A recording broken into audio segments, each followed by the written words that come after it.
السلام عليكم ورحمة الله وبركاته. ريداب بسلامتي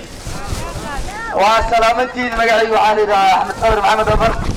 أنا لشغل عسبيك أودي بارتي وكتاين هاي آمين محمد علي الشيخ. مركو هو رئيسو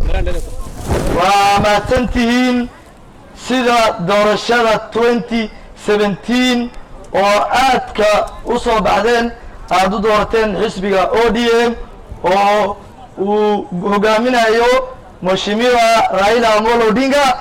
aad aydiisoo salaamayay maalinta doorashada campaign-ka dhacdeeda asaga iyo Governor Joho way imaan doonaan Indonesia waddanad aaday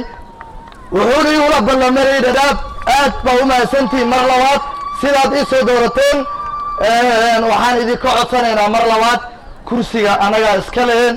marka horena waana la doortay mar labaadna inaad hadda ku soo celisiin oo sidii hore si ka badan aad u soo baxdiin oo codka u ridin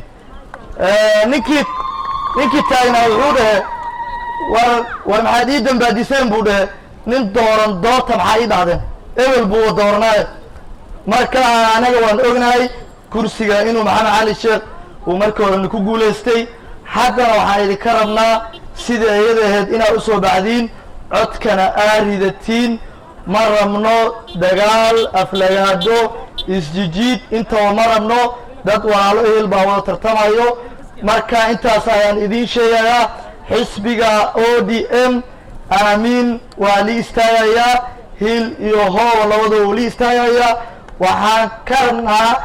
dadka siyaasadda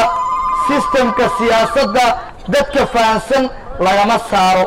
sababtay tahay qofka systemka markuu fahansan yahay dheeftiisa ayaa badan aamiin waa la tijaabiyey dheeftiisana waa aragteen in lagu nacfiyo in badan baa la rabaa lama rabo inaan waxyaalo yar yar oo macno lahayn laisku jijiito waxaan ka codsanayaa dhammaan dadka reer Dadaab iyo reer Abaqayle inay doorashada aad u soo baxaan aamiin ay u soo codeeyaan mar kale ayna xisbiga ODM-na u soo codeeyaan sababtay tahay waxay tusinay kursigaas reer Dadaab in weli ay la shaqeynayaan Mheshimiwa Raila Amolo Odinga.